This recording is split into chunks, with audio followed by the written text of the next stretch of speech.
You are watching Alabama Crimson Tide recruiting on BamaInsider.com. Trey Kennedy joined each and every week by expert in the industry, 15-year veteran, best-selling author Andrew Bone, Bama Insider Zone. And today we are not recording live, guys, but we want you to get in those comments and let us know what you're thinking about recruiting, Alabama football in general. Now we're getting to the offseason now, guys, but the coverage is still going to be coming each and every day. So be sure to hit the like button on this video, subscribe to the channel if you haven't already done so, and go to BamaInsider.com. Today we're going to be talking about the wide receiver big board that was just released. You can find that on the homepage there with some links to the other big boards as well. We got quarterbacks out, and I believe we have the running backs out as well right now. So guys, go to BamaInsider.com. Check all of that out as we get into February here now. 2022, the class at least, is officially over as it wrapped up this past Wednesday with National Signing Day. So we can completely shift our focus now to 2023. And Alabama has now landed its first commitment. Four-star defensive back in Elliott Washington this past week.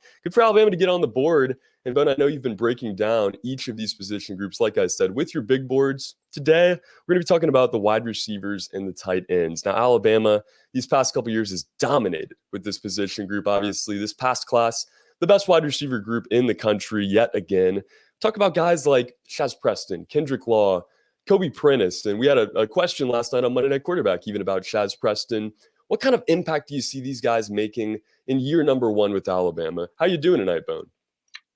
I'm doing good, Trey. Yeah, I mean, it's back-to-back years of signing a big group of wide receivers and a big group that's a lot of these guys, if not all of them, were all in the Rivals 100. I mean, it's just incredible the amount of talent they've been able to stockpile over the last two recruiting classes. And I know that some people were probably a little disappointed that you didn't see more of the freshmen, step up and make big contributions, this past year. But you're going to see a pretty big growth, I think, with some of these guys going into next fall when when the season begins, because I just feel like you got a lot of talent on hand. It's time to develop, or you're going to lose a place. I mean, you got a lot of really good talent coming in this 2022 recruiting class. Some guys that are already on campus, including Aaron Anderson, who was a 5-star, Kendrick Law, who is in the top 100, and not too sure just yet exactly which position he's going to end up playing. Could play wide receiver, could play running back. He could play defensive back. I don't think he's going to be a defensive guy. I think he definitely wants to play on the offensive side of the ball, but you can definitely use him in a lot of different ways. So I think Alabama is extremely excited about this class they have that's going to be there in the fall, and definitely a lot of belief that some of these guys are going to make an early impact and make a big statement early in their career. So really excited to see what these guys are going to be able to do. Obviously, it was a pretty incredible year, in terms of evaluating, in terms of going, after, different guys from, different parts of the country. You get one in-state kid in Kobe Prentice, who, nobody was really talking about, this time last year. And, ends up Alabama flips him away from Maryland. Another flip was Isaiah Bond away from Florida. Even though many people probably don't consider that a flip, I consider it a flip. He was committed to Florida for a long time, decommitted, then committed to Alabama a couple weeks later. So I always can kind of consider those flips, even if it didn't happen, right away. It happened just a couple weeks later. And then you look at obviously the all the kids from Louisiana. I mean, just a unbelievable year. They were able. Pete Golding was able to do down in the Bayou, and getting a lot of really good players from that state. And, as you mentioned, Kendrick Law, Shaz Preston, Aaron Anderson, just a terrific group of talent at the wide receiver position. You got to throw in my man Amari Neblack, who you can line him up as a receiver. You can line him up as a tight end. It's definitely a dangerous weapon. So you got to imagine, so a couple of those guys are going to have a great chance to make an impact early in their career at Alabama, and certainly have high expectations for them. But now it's on to the 2023 class, and even though this might not be a priority position for Alabama, it's still a position that Alabama is going to heavily recruit, heavily go after. And obviously, you look at the top talent that Alabama has been able to produce through the years. the quarterbacks that Alabama's been able to sign, elite wide receivers want to play at Alabama. They know that they can go there, they can get developed, they can become first round draft picks, they can become All Americans, they can become Blitnikoff Award winners, they can even win a Heisman Trophy. So it's Alabama is a place that really attracts top wide receivers from coast to coast, regardless of who was signed in the previous class, because they know that they get the ball to a lot of a lot of different guys. So I think this is certainly a class that's going to be a little bit smaller. Not, probably not going to see 5 wide receivers in this 2023 class, but I would be shocked if we didn't see 3. Might see 4.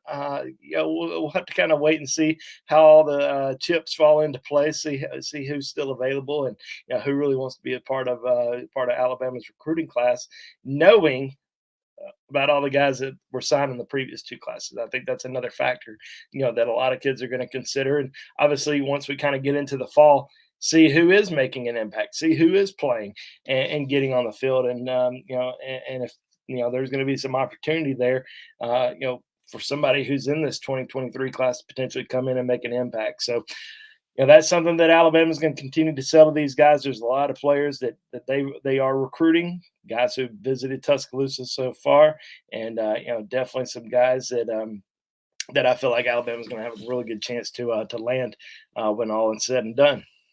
Yeah, no doubt. 2022, of course, another loaded wide receiver class. And hey, we got a taste of the 2021 class as well in the national title after, injuries and whatever else. And 2 spots opening up, of course, with John Mechie and Jameson Williams heading to the next level. So really going to be interesting, like you said, to kind of see which, where the playing time goes with these young receivers come the fall. And, like you said, this is not going to be necessarily a priority group for Alabama in 2023. They've had 9 out of the Rivals 100 over these last 2 years, but there's still very highly touted receivers in this class. Guys like Brandon Inniss, who would have quite the NIL deal with a local bar if he wanted it when he gets to town. Along with guys like Shelton Sampson as well. This is a loaded class in 2023, and while Alabama is not, maybe considering this as a priority group, how do they sell themselves to these guys?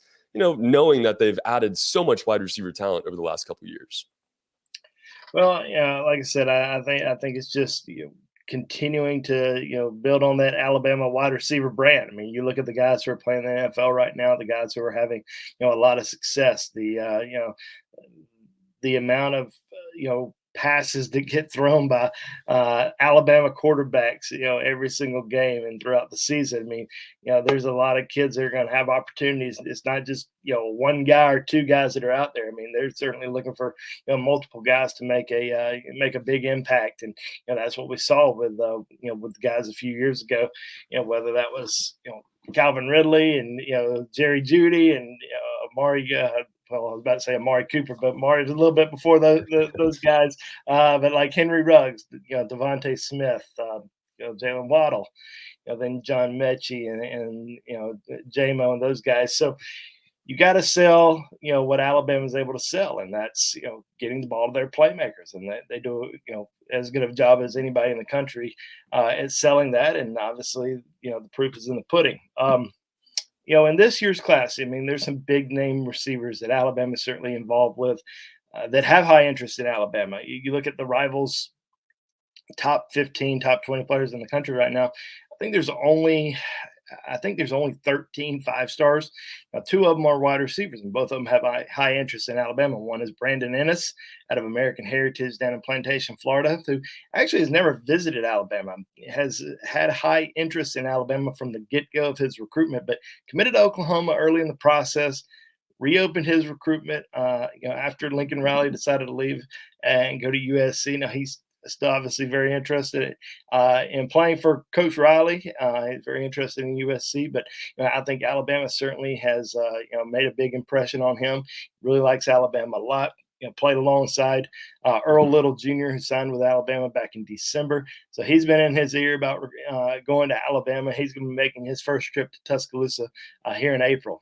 Shelton Sampson, 5-star wide receiver out of Baton Rouge Catholic High School. It's going to be tough for Alabama to go into Louisiana, and after signing the 3 best wide receivers in 2022, then going in and signing the number 1 wide receiver in 2023. I mean, the pitchforks are going to be out if that happens. And Alabama certainly a contender, but it's probably going to be a little tough to go down there and get another elite receiver. But Shelton Sampson received an offer back in November from the Tide. Visited a couple weeks later, so definitely a lot of interest there. Plans on getting back up to Tuscaloosa this spring. It's actually supposed to be a junior day a few weekends ago.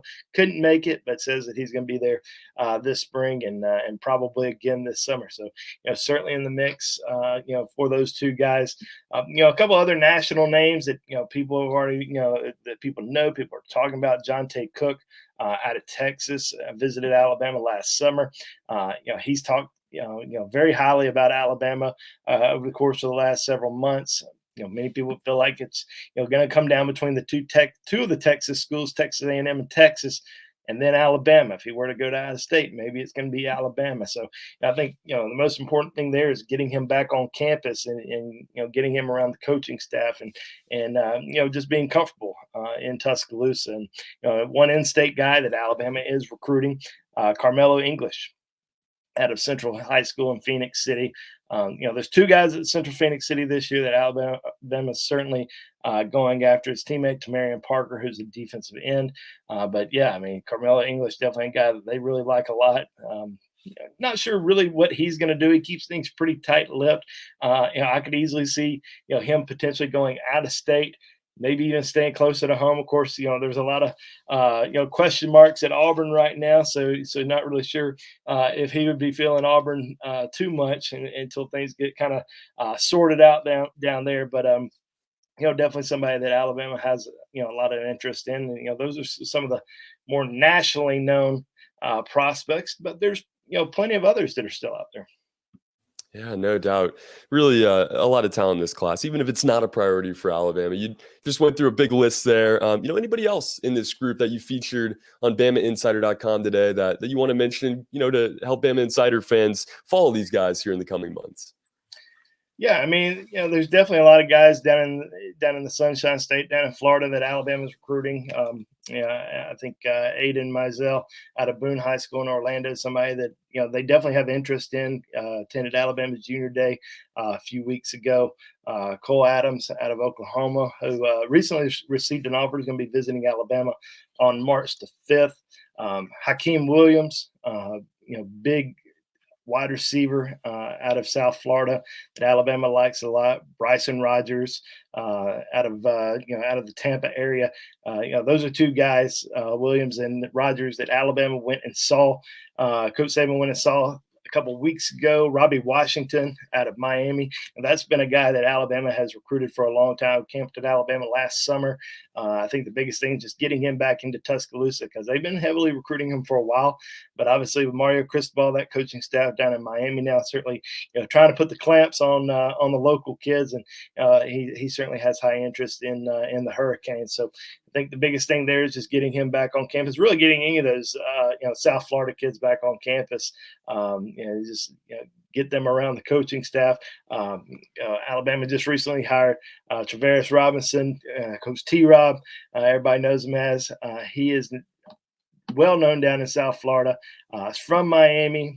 Only coached in Miami for a year, but he's from Miami. Well connected down there, and he's going to be the one that is completely in charge of recruiting that area for the Tide. And of course, he's probably not going to be the only one recruiting that area for Alabama this year. And it's definitely an area that Alabama likes to recruit, but they know things are going to get a little bit tougher with Mario Cristobal and his staff down there.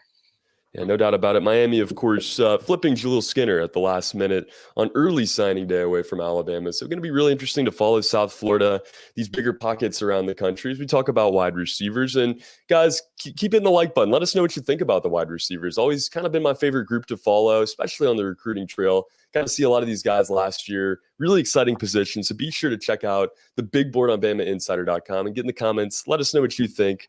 Maybe who you think is the best wide receiver in the 2023 class. Hit the like button, guys. Subscribe to the channel. Keep doing all those things. We really appreciate all of the support. And, not just wide receivers today, but tight ends as well featured on the big board. Alabama, big tight end class in 2022 with 3 guys, adding Danny Lewis at the last second there to go along with Amari Niblack and Elijah Brown as well.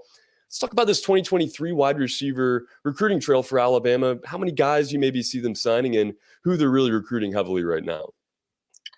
Yeah, tight end is going to be interesting. It's definitely a position that Alabama really hit a home run at in this past recruiting class in 2022 after, adding a third tight end on signing day. So probably not going to see 2, 3 tight ends in this upcoming class, but definitely a position that Alabama is recruiting. They're definitely spending a lot of time talking to a lot of different guys in this 2023 recruiting class. So I'll be surprised if they do not sign a tight end. Now, in terms of recruiting them and trying to sell them on coming in after after signing 3 tight ends, a little bit more challenging. But definitely some guys that are out there that Alabama really likes a lot, including Deuce Robinson out of Phoenix. I mean, definitely somebody that is one of the best athletes in the country. Potentially be a first round draft pick in baseball. He is one of the premier athletes in the country. Somebody that Alabama went and saw in January, and he's got a kind of a busy schedule because he plays obviously football, plays basketball, plays baseball, so it's kind of hard for him to get on a lot of visits during the spring. So he hasn't been in really any junior days or anything like that, but planning on getting to Tuscaloosa here in the next few months, probably in the summer. Walker Lyons out of Folsom High School out in California, another guy that Alabama has a lot of interest in. He's actually visited Tuscaloosa twice, was at Alabama during the summer, came back during the football season. Same high school as former Alabama offensive lineman Jonah Williams. So Alabama back at Folsom High School recruiting another athlete, actually recruiting 2 athletes, Rico Flores, who's a wide receiver that I failed to mention earlier. He's another guy that Alabama is recruiting. So, going after Walker Lyons, William Randall, who is at the same high school as Arch Manning. His parents actually both went to the University of Alabama, so that's another guy that they're certainly interested in and trying to get up on campus this spring. And Cooper Flanagan out of California, De La Salle High School, same high school as Henry To'oTo'o. So Alabama recruiting De La Salle, one of the best high school programs in the country, once again. And definitely somebody that they would like to get on campus for a visit. He says he's probably going to visit. Now, he's a Notre Dame commitment, so he's still pretty solid with the Fighting Irish, but he says that it's going to be hard for him not to at least take a visit to Alabama, so he's going to try to set something up here pretty soon. But those are kind of look at some of the early targets at the tight end position. Now, keep in mind, these recruiting boards change all the time. This is just a kind of an early look at the guys. I mean, think about it. We weren't this time last year. We weren't talking about Amari Neblack as a potential target for Alabama. We weren't talking about Danny Lewis. We weren't talking about Kobe Prentice. We weren't talking about Shaz Preston. We weren't talking about Aaron Anderson. There's a lot of guys that we just simply weren't talking about this time last year because we just didn't know. I mean, Alabama coaches didn't know about him. So we're going to start seeing more guys pop up throughout the spring because coaches are finally able to go out on the road again. They weren't able to go out on the road last spring because of COVID. Now they're going to be able to do that again. They're able to have junior days, so you're able to bring kids on campus and meet with them and meet with their families and kind of get to know who these guys are and if you're going to decide to recruit them throughout the year. But we're going to see more guys that are going to pop up on campus, whether that's for junior day on March the 5th or for spring practices. Once spring practice starts, you're going to have different kids that are going to pop in from time to time. Then you're going to obviously have the spring game, 8A game. A lot of kids are going to be in town. Then you'll get the summer months. So once kids start coming in during the football camp, you may have a couple of these guys who are on the top of the list at the wide receiver position or the tight end position that are going to come in, that are going to work out, that may not be as good as somebody that we're not talking about right now. And, that kid ends up getting an offer, moves up the recruiting board. But these are the early targets right now. These are the early guys that Alabama spotlighted, that they've heavily recruited. They've gone out and seen that have come to campus already and started to develop relationships with Alabama. Are there going to be more that are going to pop up? Absolutely. Are they going to be some on the list that we're talking about now that are going to fall off? 100%.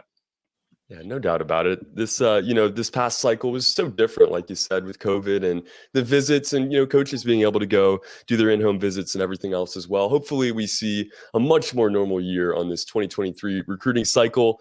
And, as we get into it now, already, I guess a week at this point, what can Alabama fans expect in these next coming weeks, really these next few months, I guess, as we get into 2023? Yeah, I mean the biggest thing right now is breaking down who the top targets are at each position. Kind of spotlighting, position by position. Obviously we're seeing new offers that get extended, just about every single week. Now, one thing to keep in mind: a lot of the offers that you see are, they still need to see in camp, or they need to see in person. You still need to come to Tuscaloosa. You need to you need to meet with the Coach Saban or the entire coaching staff. You need to get an accurate height and weight and stuff like that. Alabama's going to have its next junior day on March 5th. We already seeing a big group of top end guys confirming that they're going to be making their way to Tuscaloosa on March the 5th. February the 22nd, Jahil Hurley, Rivals 100 defensive back from Florence High School here in Alabama, is going to be making his decision. And my prediction remains in strong favor of Alabama with Jahil Hurley as he gets ready to announce his commitment. Obviously, once we kind of get past that March 5th junior day, we're going to see a lot of kids coming to Tuscaloosa, like I mentioned earlier, for spring practice, for the A-Day game. Obviously, for the summer camps, once those get going in June. Also see a lot of official visits start happening once we kind of get into the summer. I talked to a couple offensive linemen today that are heavily interested in Alabama. They said they're going to be making their trips back to Tuscaloosa in June. So it's going to be a pretty busy few months that are going to be coming up. But I think as of right now, it's kind of slow. So we're just talking about different guys at each position. But like I said, on February the 22nd, Jahil Hurley is going to be making his commitment. Then once March the 5th happens, junior day in Tuscaloosa, then you start seeing a pretty steady group of kids coming into Tuscaloosa, from now, all the way through the end of the college football season. Yeah, for sure, guys. Be sure to check out all of that coverage on BamaInsider.com. It is a little bit slower right now, but it's going to pick up really soon here, and we're going to have you covered on all things Alabama Crimson Tide recruiting. Guys, as we begin to wrap it up tonight, please hit that like button for us. It helps us get out into the feed, helps our channel grow, helps us provide you the best coverage in Alabama football. But as we wrap it up tonight, talking about wide receivers and tight ends, your closing thoughts, anything else you have going on this week on the website? Yeah, I mean, we'll have plenty of content on BamaInsider.com. Be sure to check out my latest feature with Olas Aliman, offensive lineman, originally from Finland, but now playing in Connecticut. Talked to him today. We'll have an interview with Miles McVay tomorrow. He's a big offensive lineman out of Illinois that visited Alabama a few weeks ago. Now, we did an interview with him a few weeks ago about his trip to Tuscaloosa, but we got a chance to talk to him today about his relationship with new Alabama offensive line coach Eric Wolford. So be sure to read that. We'll have plenty more coming up on the site later this week as well. Yeah, we will, guys. Eric Wolford, from what I've heard, is very intense. We talked to a few former Kentucky offensive linemen this week. Really excited to see how he works with some of these younger guys as well. So, guys, like I said, go to BamaInsider.com. All kinds of content out right now. And guys, join us the rest of the week, too. We're going to have more shows coming out for you guys. And next Monday, we're going to be back with Monday Night Quarterback. And, of course, our recruiting show next week as well. So be sure to stay on the YouTube page, turn on that bell so you can get notified when we go live or drop any videos on our YouTube side as well. For Andrew Bone, my name is Trey Yanity. This has been Alabama Crimson Tide Recruiting on BamaInsider.com. Have a great night, everybody. Roll Tide.